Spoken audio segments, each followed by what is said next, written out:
Tuesday the 20th of March and the third week of the New Growth project. We started by taking some tip cuttings from a perennial wallflower. I explained that seed-raised plants are usually all very different. So you can't basically replicate what we call a cultivar.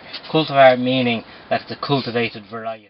I explained about selecting healthy, vigorous, strong-growing material and the terms nodal and internodal in reference to cuttings. The point at which the leaf is attached to the stem, that's called the node.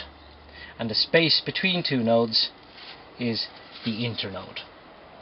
Now, the majority of cuttings will be taken what we call at a node. But we don't want to leave a length of stalk like this. So when we're gathering the cuttings, we cut just above a node. So then we took the cutting just below the node, and removed leaves from the lower third of the cutting. We then inserted the cuttings into some hormone rooting powder, shook off the excess to make sure there was not too much, and then the cuttings were inserted into a peat and perlite mixture in a seed tray using a dipper. You don't shove it in because it takes the rooting powder off. Exactly.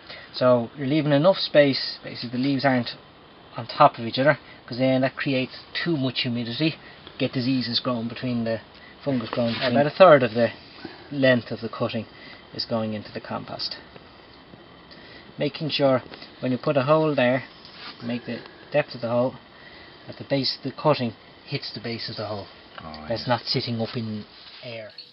Cuttings were then watered, and a propagator lid was placed on the tray to retain humidity.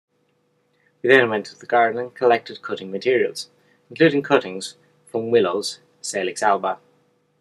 When we were finished taking the cuttings, we went to the garden and propagated plants by a different method. Cutting material completely. What we do is only cut halfway through. So this is what we call layering, or simple layering. When layering, you sharp knife through part of the stem to about 1 centimetre in length, so the cutting material is not detached. You making sure that the plant is joined. Yeah, so still attached like it is there. Hormone rooting powder was applied to the wounded portion of the stem. This was applied using a paintbrush. The wounded portion of the branch is then buried in the wire bent into a hairpin shape, keeps it in place. The branch is then tied to a bamboo cane to keep it upright and straight. Plants propagated by layering may take between 6 to 18 months to form roots.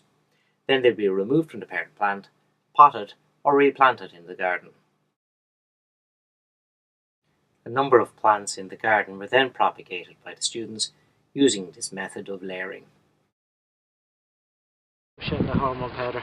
The fresh cut there. Where stems are too high or too rigid to be bent to the ground, a method called air layering can be used. An incision is made in the stem in a similar way to simple layering, and hormone rooting and powder applied. Then moss is inserted into the wound and covers around that portion of the stem, which is then covered with black polythene. The next day we planted some onion sets.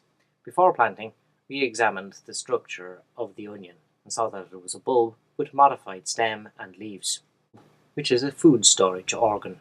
While preparing the bed, we discussed the advantages of growing your own vegetables. It's going to be good for a week.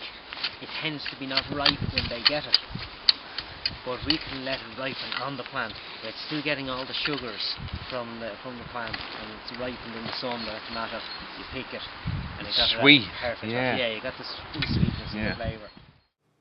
We prepared the bed by forking, raking, treading, and then raking it again to produce an even, firm surface. We planted 3 lines of onions from sets and 1 line of onions from seeds. Then it was time to do some weeding in an ornamental part of the garden. The students learned the botanical names of some of the plants growing there and the weeds they were pulling, and also about the life cycles of the weeds. And a section like that, just like we were dividing up the geraniums earlier on, they can regrow. So that's it.